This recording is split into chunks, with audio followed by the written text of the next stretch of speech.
Okay, I made lava beds. I'm in Catacombs Cave.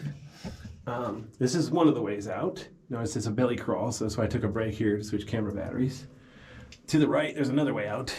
And this is the way down the east tube to the lower end. I made it quite a ways. I chickened out when I got to another tight crawl. But anyway, I'll give myself a participation trophy.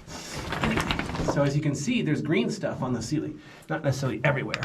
There's also some on the floor, but not everywhere, because where people have been crawling through, they've been wearing it down. This stuff does not grow very fast at all. So after somebody wears it down by touching it, it takes a long time for it to grow back. But it's kind of unavoidable. So yeah, oh well. Especially in such a small cave. See, if it had a tall ceiling, they could put like a metal catwalk here so people don't touch the floor. They have a metal catwalk, I think, in like Skull Cave and Marrow Cave, you know, the ice caves, to keep people off the ice. But those are bigger caves. This is a small cave, so you can't really put a catwalk through here. The only thing they could do is like put, you know, fences on both sides to keep you in there. But the thing is, you need room to turn around. It wouldn't be a good idea to put a bunch of fences in here. People would just get themselves tangled up in the fence. So some people would probably vandalize the fence, etc., etc. So yeah, I went to a cave that was partially open to the public, partially closed to the public.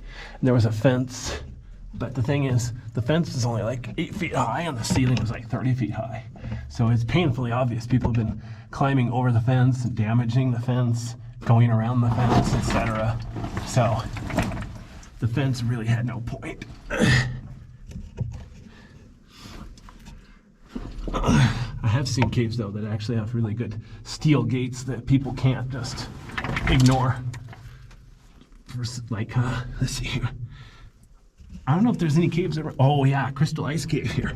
It's got a steel gate, but it's really hard to get to anyway. So I suspect not too many people have seen that gate. Even I've never been there. I know where it is. I've seen the entrance, but I haven't gotten down to it to see the gate. So I would like to, but yeah, good luck with that.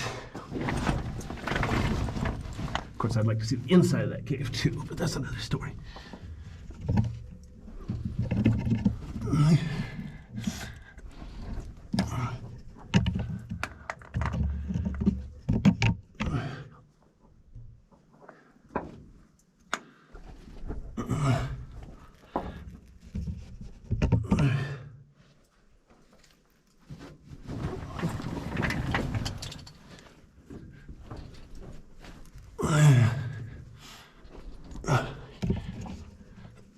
Okay.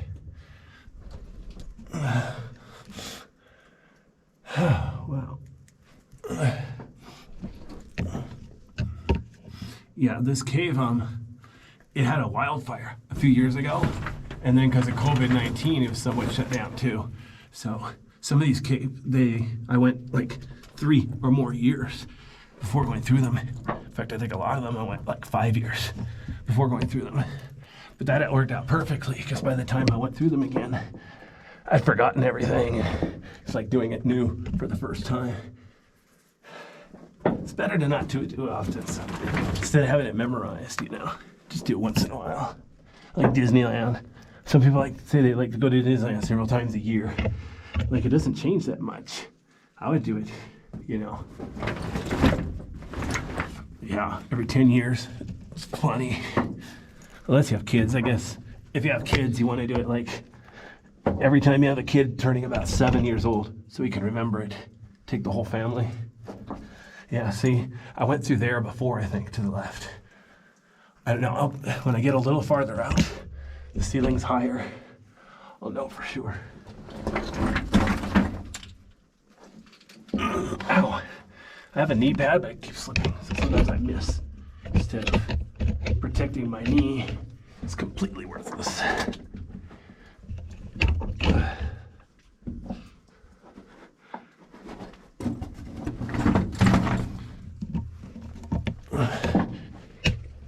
Okay. Yeah, the ceiling's getting bigger here, so it's a good place for me to sit up and look around. I'm trying to be gentle with my backpack. I have my car keys and everything in it. It'd be kind of silly if I broke my stuff. Or worse, break the cave. Okay. I think I'm at a point where I can get away with sitting up now. Yeah. Okay, here we go. So that's the way through there. That's the way I went. I crawled through there. So that's one way to the lower level.